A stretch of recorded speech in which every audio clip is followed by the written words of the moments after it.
Well, I'm going to go down. I think I'm testifying. There's a couple things that I have that are going to happen here that I'm really excited about. On the 16th, I've been invited by Martin Luther King's daughter to participate in the Martin Luther King ceremony in Atlanta, where I'm going to go and participate. And then I'm also going to be in Washington for a discussion about Medicaid. And I'll then spend the night, go to the inauguration. I'm going to be there for the ceremony, and then I'll be coming home. Governor, you recently brought up the specter of a recession. Do you still have those concerns, and what sort of things are you doing to try and... Well, look, we've had about 8 years worth of recovery, okay? We have, in this state, we're up 434,000 jobs. We have a couple $1 billion in our rainy day fund to be used in the case of a shortfall in the middle of the fiscal year. We have diversified the state.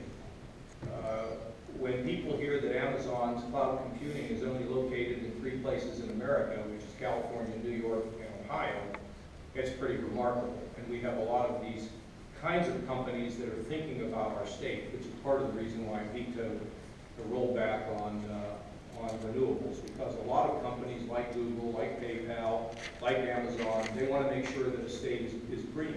And I happen to believe it, and I think it's important to us.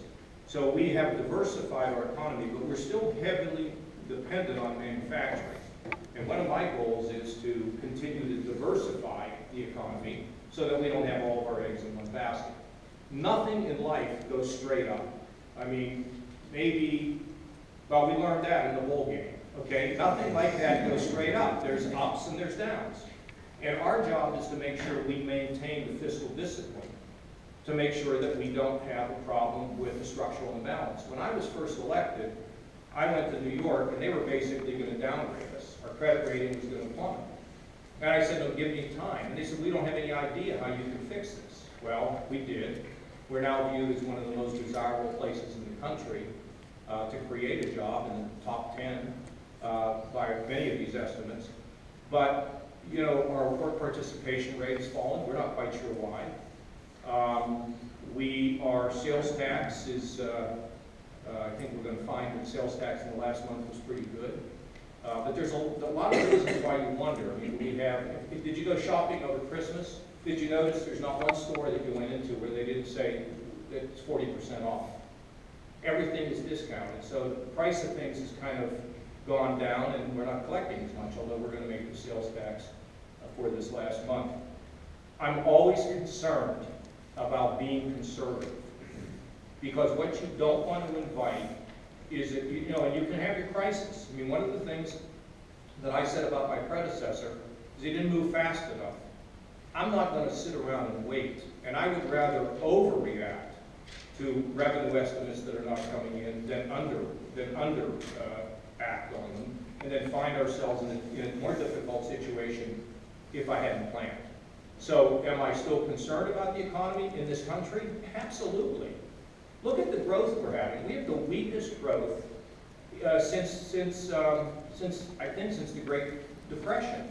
I mean, our growth rates nationally are, you know, 2% or less than 2%. So when you have this kind of growth rate, you have a problem. When you're heavily dependent on manufacturing, you have a challenge. And when your state is getting older, and these are all things that people, look, folks, I'm not much of a politician, okay? I'm just telling you the way it is, because the great challenge for our state is, our state gets older. How are we going to deal with that? What do you do when you don't? Now, the young people are beginning to stay, and many of them come back. Because of that, remember, some of you were here for one of my earliest press conferences where I talked about the cool factor. We now have the cool factor in a lot of places we didn't have. So now it's cool to say, well, I'm going to live in Columbus. You've been to the short north. By the way, we won 16 hockey games in a row. I mean, those things matter. So we face a lot of challenges. But because we don't put off and because we don't make political decisions about things, we'll get through this. And but I'm going to be more conservative. Here's the other thing. Let's say the economy picks up in the next fiscal year. Okay? Well, we have an MBR. We can spend some money. But I'm not going to spend money just like they did in Washington. It's all phony math, okay? And it's hard for Tim Keene to do estimates 30 months down the road, because you tell me if we're not going to end up in a recession in America. I mean, can we avoid it? 8 years. I don't think we've had any time, a growth period where it hasn't been, where it's gone longer than this. But the growth has been so anemic that maybe that allows us to carry on. Long answer, but these are not simple things to answer when you ask the question. One more